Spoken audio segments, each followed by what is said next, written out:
اعوذ باللہ من الشیطان الرجیم بسم اللہ الرحمن الرحیم الحمد للہ رب العالمین والعاقبۃ للمتقین والجنۃ للمؤمنین وللمتقین والنار للمنافقین وللکافرین ثم الصلاة والسلام على أشرف الأنبياء والمرسلين أبي القاسم محمد اللهم صل على محمد وعلى آله الطيبين الطاهرين المعصومين المظلومين المنتخبين المنتجبين لا سيما بقية الله في الأرضين الحجة الثاني عشر إمام المنتظر روحي وأرواح العالمين له الفداء واللعنة الدائمة على أعدائهم أجمعين من يوم ظلمهم إلى قيام يوم الدين أما بعد فقد قال الله تبارك وتعالى في كتابه المجيد والفرقانه الحميد وهو قوله الحق فهو أصدق الصادقين فأعوذ بالله من الشيطان الرجيم بسم الله الرحمن الرحيم فأما الذين آمنوا وعملوا الصالحات فيدخلهم ربهم في رحمته ذلك هو الفوز المبين صلوات بر محمد وآل محمد۔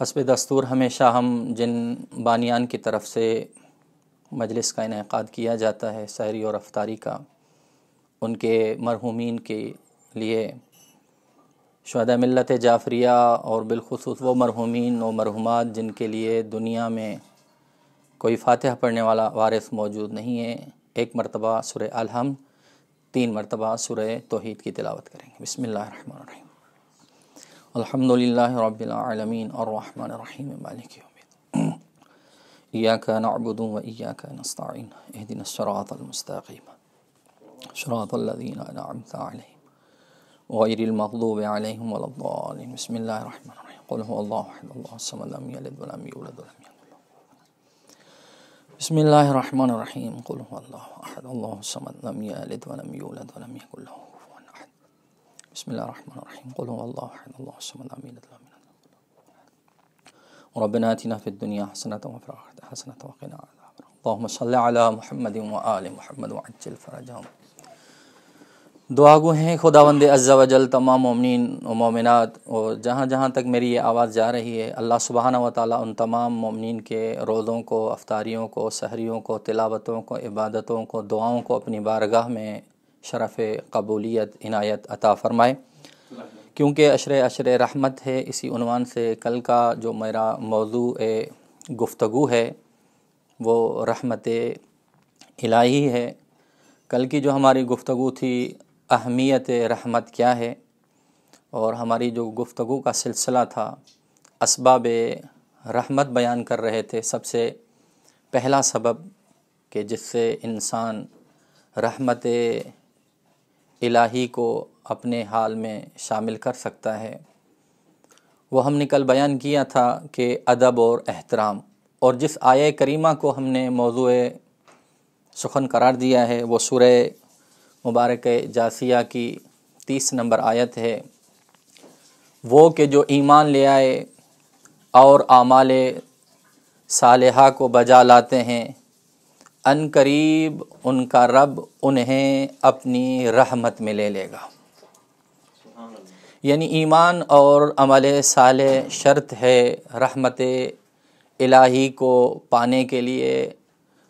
بعض اور مقامات پر قرآن کریم میں نماز کو، زکوٰۃ کو اور پیغمبر کی اطاعت کو رحمت الہی کو حاصل کرنے کے لیے شرط اور سبب قرار دیا ہے۔ وہ اتنا کریم رب ہے کہ اس مہینے میں نیند کو عبادت قرار دیا، آپ کے سانس لینے کو تسبیح کا درجہ دیا۔ وہ مہربان خدا، وہ رحمان اور رحیم جو بہانے کی تلاش میں ہے کہ ہے کوئی بندہ آئے میرے پاس، میری رحمت کے دامن میں آ جائے، اپنے گناہوں کی مغفرت کا مجھ سے سوال کرے، میں اس کو بخشنے کے لیے تیار ہوں۔ ہماری گفتگو کا جو سلسلہ چلا تھا کل، اہمیت اور اسباب تک پہنچا تھا۔ پہلا سبب جو تھا ہم نے بیان کیا تھا، جیسے کہ میں نے پہلے بھی عرض کیا، کہ ادب اور احترام کے ذریعے سے بندہ خدا کی رحمت کو پا سکتا ہے۔ دو مثالیں ہم نے بیان کی تھی حضرت حر کی، کہ احترام سیدہ سبب بنی کہ حر رحمت الہی میں آ گیا، اور فضیل ابن یسار کا ہم نے واقعہ تفصیلی بیان کیا تھا۔ آج دوسرا سبب کہ جس کے ذریعے سے بندہ خدا کی رحمت میں آ سکتا ہے، اس سبب کا نام ہے دوسروں کے ساتھ مہربانی سے پیش آنا۔ دوسرے لفظوں میں آج کل کے اس بیماری میں اگر دیکھا جائے کہ اگر کوئی بندہ کسی اور پر رحم کرے گا تو رحمان بھی اس کو اپنی رحمت میں لے لے گا، جیسے الفاظ ملتے ہیں قرآن کے اور احادیث میں بھی اسی مطلب اور مفہوم کے ساتھ کافی مطالب موجود ہیں۔ ارحم ترحم، تو رحم کر تو تجھ پر رحم کیا جائے گا۔ یعنی اگر آج میں رحم کروں گا تو خدا بھی مجھ پر رحم کرے گا۔ آج خدا نے اگر مجھے دیا ہے، مال دیا ہے، دولت دی ہے، ثروت دی ہے، ملکیت دی ہے، عزت دی ہے، آبرو دی ہے، مقام یا منزلت اگر خدا نے عطا کی ہے، پیسوں کے ہوتے ہوئے میں غریب کے لیے کام نہ کر سکوں، مقام و منزلت کے ہوتے ہوئے فقط مجھے چند لفظ بولنے ہیں کہ چند الفاظ کے بولنے سے کسی غریب کی مدد ہو سکتی ہے، ضروری نہیں میرے پاس پیسہ ہو، میں الفاظ کے ذریعے سے بھی کسی کی مدد کر سکتا ہوں، کسی کی حمایت کر سکتا ہوں۔ تو آج کل کے دور میں یہ آپ دیکھیں، یہ پیسہ کام آنے والی چیز نہیں، کام دنیا میں بھی خدا آئے گا، آخرت میں بھی خدا کام آئے گا۔ اگر بندہ خدا کے نام پر دے گا، کسی غریب پر رحم کرے گا تو خدا بھی رحم کرے گا۔ آپ سوچتے ہوں گے کہ بندہ خدا کے نام پر دینے میں گھبراتا کیوں ہے، جبکہ یقین ہے کہ خدا ہی نے دیا ہے۔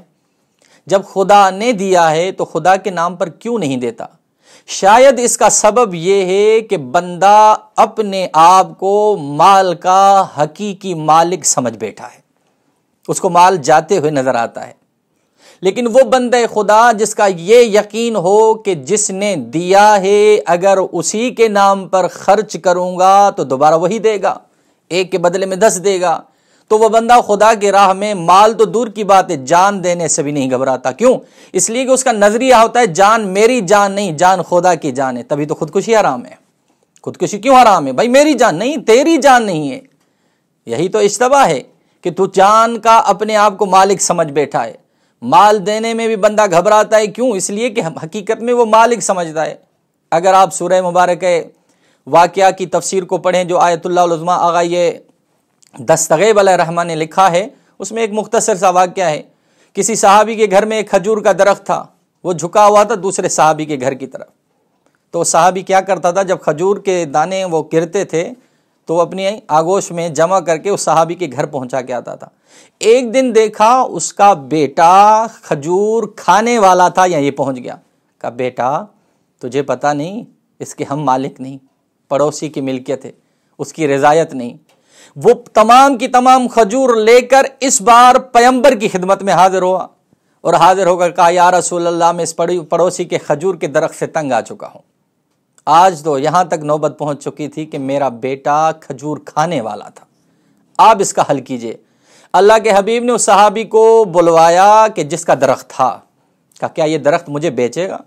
مقصد نبی کا یہ تھا کہ درخت لے کر یا تو کٹوا دوں یا یہ کھجور کا درخت دوسرے صحابی کے حصے میں دے دوں تاکہ فساد ختم ہو جائے۔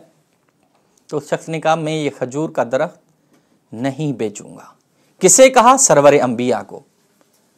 آپ سب جانتے ہیں کہ پاک پیغمبر کبھی کسی سے زور زبردستی کوئی چیز نہیں چھینتے تھے۔ یہ بات مشہور ہو گئی کہ فلاں بندے نے کھجور کا ایک درخت پاک پیغمبر کو نہیں دیا۔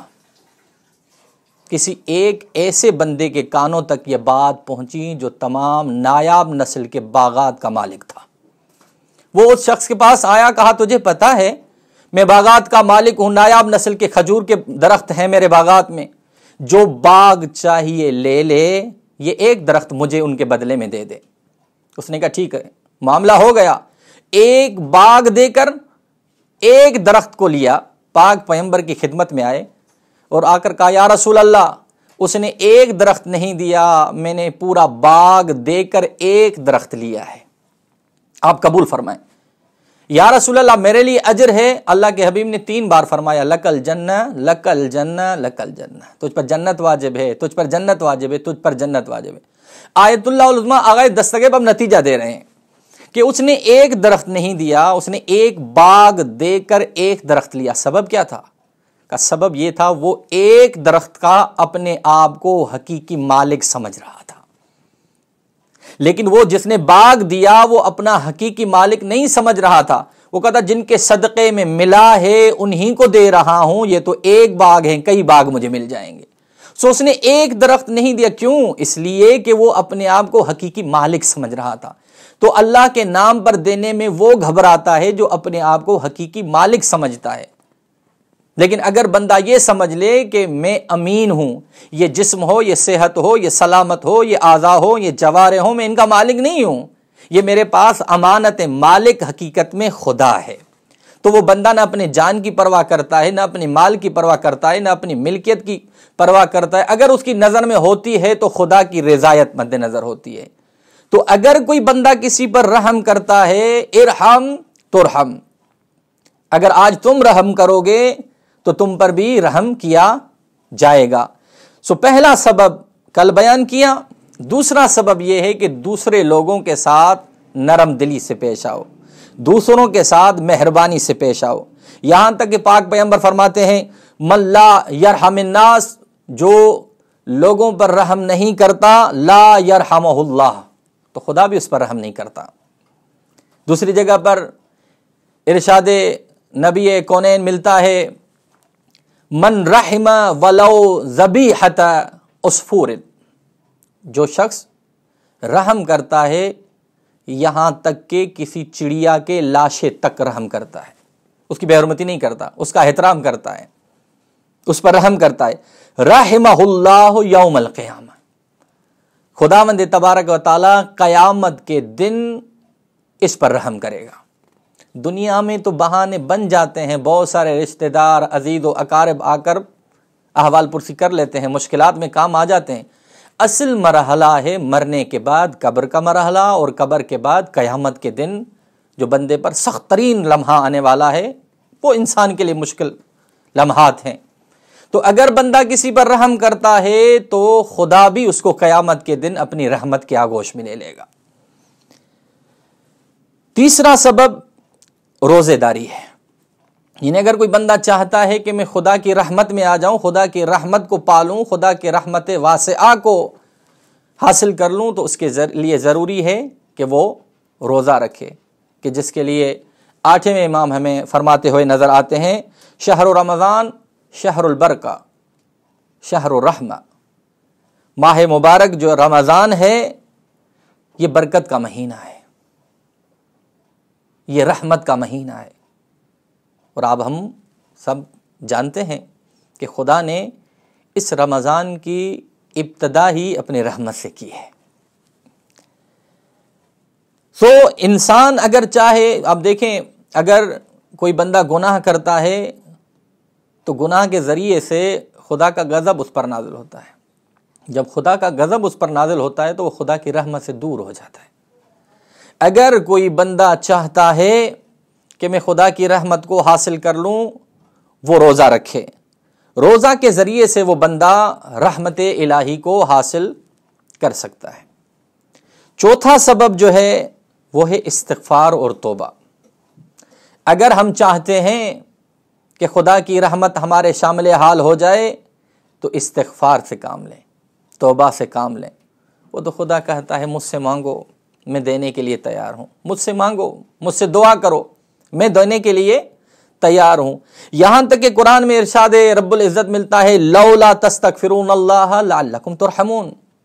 یہ کیوں خدا کی بارگاہ میں استغفار نہیں کرتے؟ یہ کیوں خدا کی بارگاہ میں توبہ طلب نہیں کرتے کہ ان پر رحم کیا جائے؟ بس اگر کوئی بندہ خدا کے رحمت کو حاصل کرنا چاہتا ہے ضروری ہے کہ وہ استغفار کرے. اور کتنا عظیم مہینہ ہے جو مغفرت کا مہینہ ہے، جس میں اللہ سبحانہ و تعالیٰ نے جنت کے دروازے کھول دیے، جہنم کے دروازے بند کر دیے. یہاں تک کہ معصومین کے فرامین ملتے ہیں. خوش بخت ہے، نیک بخت ہے وہ انسان کہ جس پر رمضان گزر جائے اور وہ اپنے اعمال میں جو کمی رہ گئی تھی اس کا جبران کر جائے. بدبخت ہے وہ انسان جس پر رمضان گزر جائے اور وہ اپنی آخرت نہ سنوار سکے، خدا کو راضی نہ کر سکے. دعا کرو خدا کی بارگاہ میں، پروردگارا جو اس مہینے میں جنت کے دروازے میرے اوپر کھولے ہیں، رمضان کے بعد ان کو میرے پر بند نہ کرنا، اور وہ جو جہنم کے دروازے مجھ پر بند کر دیے ہیں رمضان کے گزرنے کے بعد میرے لیے کھولنا نہیں. تو اگر بندہ چاہے بہترین موقع ہے ماہ مبارک رمضان کا، توبہ طلب ہو، استغفار کرے، اپنے مرحومین کے لیے دعا.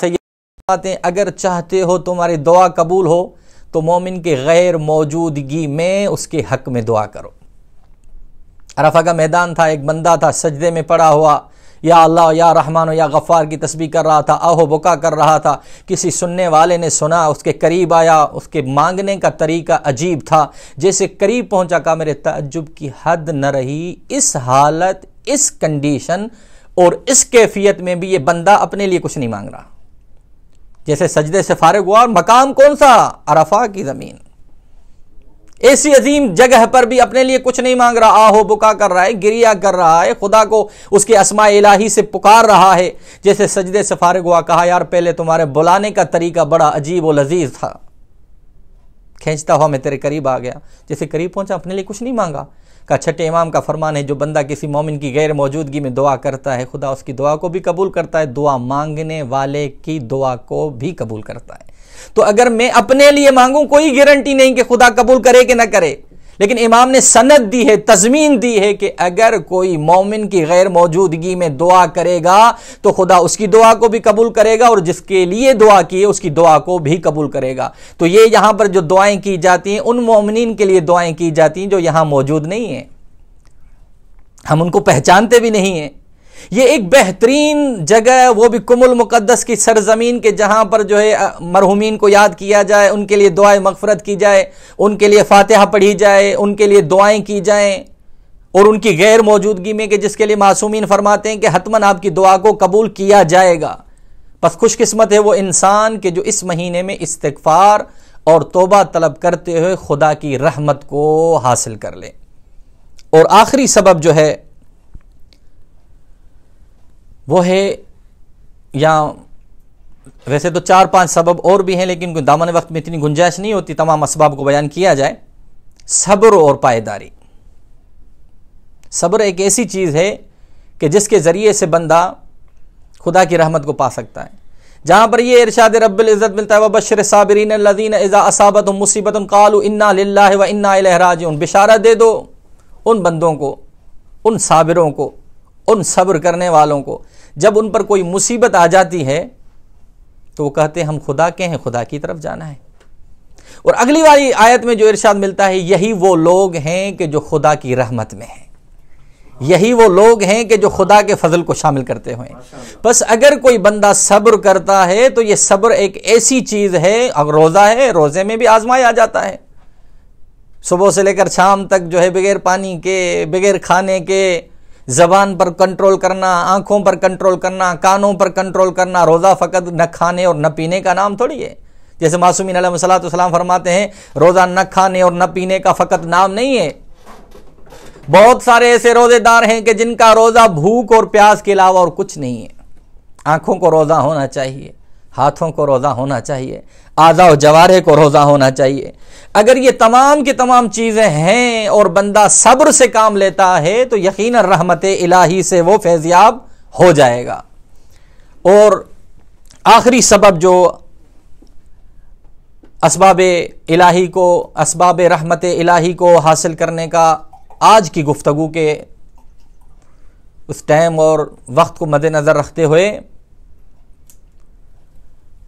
وہ یہ ہے کہ بندہ کسی مومن جو مریض ہو اس کی عیادت کرے۔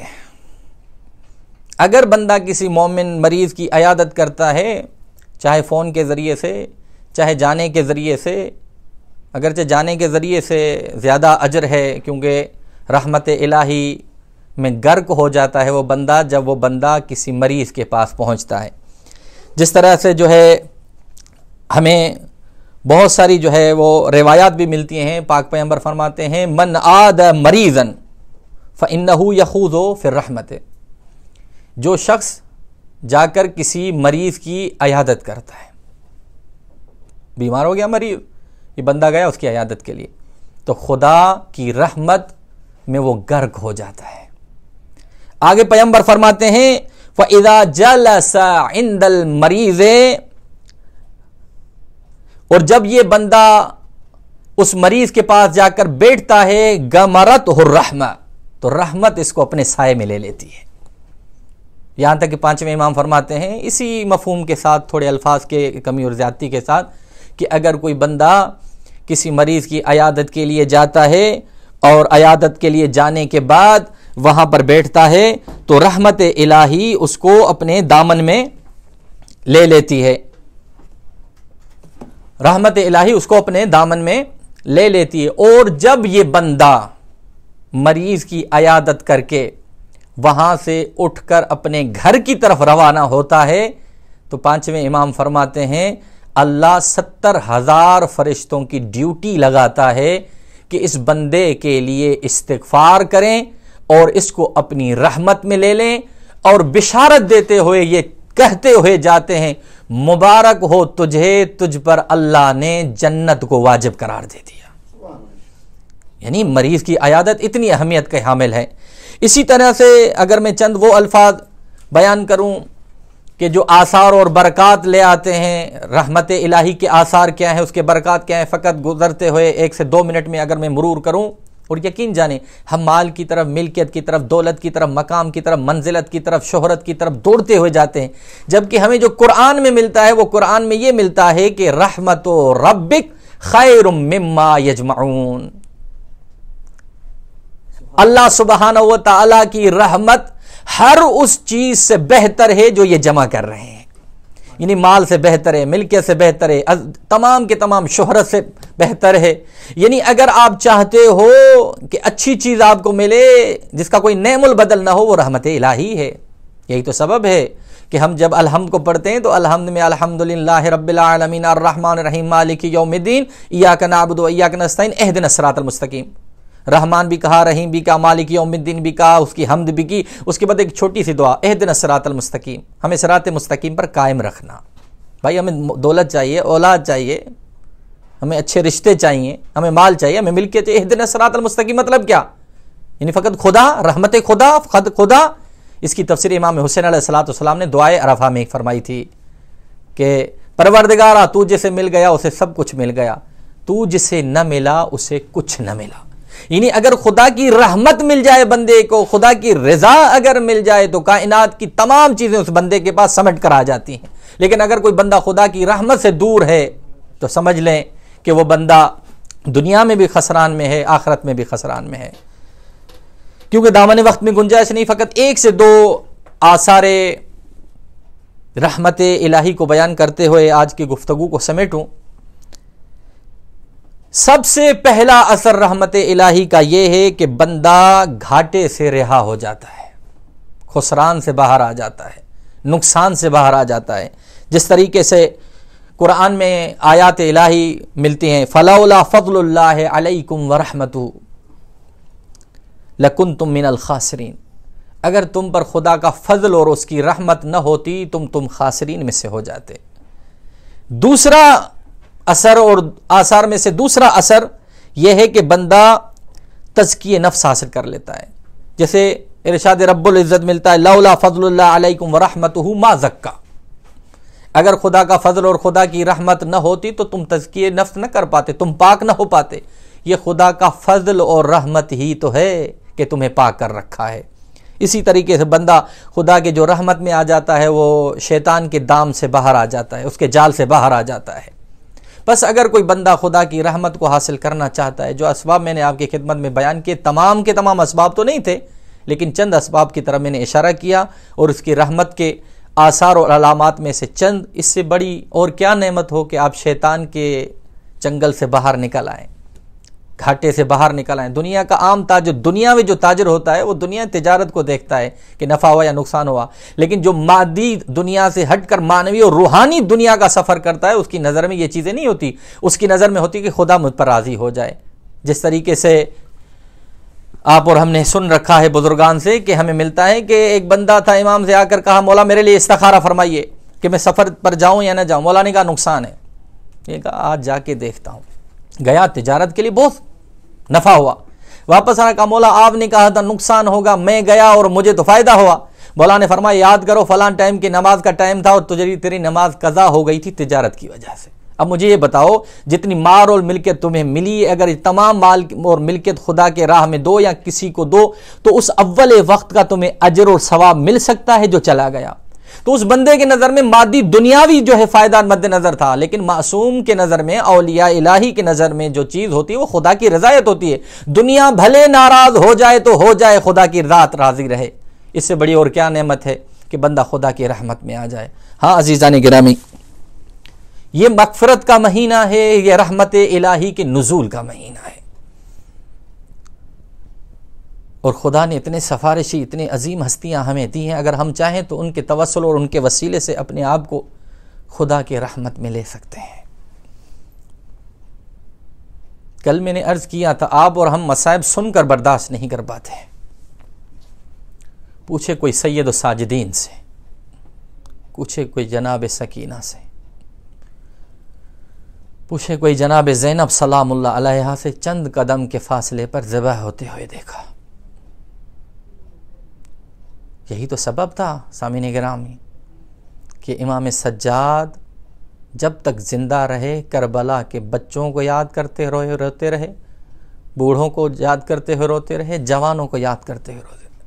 یہاں تک کہ روایات میں ملتا ہے جب امام بازار کی طرف جاتے تھے تو قصاب گوشت پر کپڑا ڈھانپ لیا کرتے تھے، ایسے نہ ہو کہ امام کی نظر گوشت پر آ جائے اور کربلا کا منظر یاد آ جائے اور امام کے آنکھوں میں سے آنسو ٹپکنا شروع ہو جائیں۔ ایک مرتبہ کسی قصاب سے غفلت ہو گئی، امام کو نہیں دیکھ پایا، کپڑا نہ ڈھانپ سکا۔ اتنے میں امام قریب آئے، جیسے امام قریب آئے امام پر نظر پڑی، کپڑا ڈھانپنا چاہا۔ مولا نے کہا اب ڈھانپنے کی ضرورت نہیں، میں نے دیکھ لیا ہے۔ کہا ایک بات تو بتا، اس جانور کو ذبح ہونے سے پہلے تو نے پانی پلایا تھا؟ کہا مولا میں مسلمان ہوں، آپ کے نانا کا کلمہ پڑھنے والا ہوں، ہاں میں نے اسے چارہ بھی دیا تھا، میں نے اسے پانی بھی دیا تھا۔ مولا نے سوال کیا اتنا بتلا، جس خنجر سے تو نے اسے ذبح کیا تھا وہ تیز تھا یا کند تھا؟ کہا مولا وہ خنجر بھی تیز تھا۔ یہ جملے سننے کی دیر تھی یا ایک مرتبہ امام نے کربلا کی طرف رخ کیا اور کہا السلام علیکہ یا ابا عبداللہ الحسین، اے میرے مظلوم بابا حسین آپ پر میرا سلام ہو۔ یہاں جانور کو بھی اگر ذبح کر دیا جائے تو اسے پیاسا ذبح نہیں کیا جاتا، بھوکا ذبح نہیں کیا جاتا۔ بابا آپ کو بھوکا اور پیاسا ذبح کیا گیا، بابا جانور کو بھی کند خنجر سے ذبح نہیں کیا جاتا، بابا آپ کو کند خنجر سے ذبح کیا گیا، اجرکم عند اللہ۔ ہاں عزیزان گرامی، معصومین کے چند جملات ملتے ہیں جن میں مصائب کی جھلک نظر آتی ہے۔ پاک پیغمبر نے فرمایا میرے اوپر اتنی مصیبتیں آئیں، ریت کے دانوں کو گننا آسان ہے، میری مصیبتوں کا شمار مشکل ہے۔ جناب زہرا نے فرمایا بابا آپ کے بعد میرے اوپر اتنی مصیبتیں آئیں، اگر روشن دنوں پر آتی تو تاریک راتوں میں بدل جاتے۔ لیکن امام حسین نے عزاداران گرامی عجیب جملہ کہا ہے، امام فرماتے انا قتیل العبر، میں آنسوؤں کا ذبح شدہ ہوں۔ علماء نے اس کی تفسیر کی، کچھ کہتے ہیں اس کا مطلب یہ ہے کہ امام کا جب آپ نام سنیں گے آپ کے آنکھوں میں آنسو ٹپک پڑیں گے۔ بعض فرماتے ہیں انا قتیل العبر کا مطلب یہ ہے حسین فرمانا یہ چاہتے ہیں مجھے رلا رلا کر قتل کیا گیا ہے، مجھے رلا رلا کر ذبح تباہ کیا گیا ہے، کبھی اکبر پر رلایا گیا ہے، کبھی قاسم پر رلایا گیا ہے، کبھی عباس پر رلایا گیا ہے، مجھے رلا رلا کے قتل کیا گیا ہے۔ ہاں سامعین گرامی، آپ جہاں کہیں موجود ہیں، میرا یقین ہے آپ کے آنکھوں میں آنسو ٹپک رہے ہوں گے، آنسو بہ رہے ہوں گے۔ امام حسین کی مصیبت میں میری جان قربان جناب سکینہ پر جو چند قدم کے فاصلے پر کھڑے ہوتے ہوئے اپنے بابا کو ذبح ہوتے ہوئے دیکھ رہی، چھوٹے چھوٹے ہاتھ باندھ کر کے کہہ رہی تھی، ظالم میرا بابا پیاسا ہے، ظالم میرا بابا بھوکا ہے، تو اپنے خنجر کو بھی دیکھ، میرے بابا کے خشک گردن کو بھی دیکھ۔ اللہ لعنت اللہ قوم ظالمین سے علم الذین ظلموا ای منقلبون۔ پروردگارہ محمد و آل محمد کے صدقے میں ہم تمام کے مرحومین کی مغفرت فرما، جن مومنین کرام کے لیے اس مجلس کا انعقاد کیا گیا ہے ان مرحومین کی مغفرت فرما۔ بار الہ محمد و آل محمد کے صدقے میں جو بھی مومنین مومنات بے اولاد ان کو اولاد نرینہ صالحہ عنایت عطا فرما، مقروض مومنین مومنات کے قرضوں کو اپنے غیبی خزانے سے ادا فرما۔ محمد و آل محمد کے صدقے میں جو مریض ہیں محمد و آل محمد کے صدقے میں ان کو شفاء کلی صحت عاجلہ نصیب عنایت عطا فرما، بالخصوص Sabtain Ali Shazia Bibi, Azra Bibi, Yasmin Ali Kishwar Bibi, یہ مریض محمد و آل محمد کے صدقے میں یہ لوگ بالخصوص اور بالاخص وہ مومنین جو دنیا کے جس کونے میں مریض ہیں، محمد و آل محمد کے صدقے میں، امام سجاد کے صدقے میں، امام حسین علیہ السلام کے صدقے میں ان کو شفاء کلی صحت عاجلہ نصیب عنایت عطا فرما۔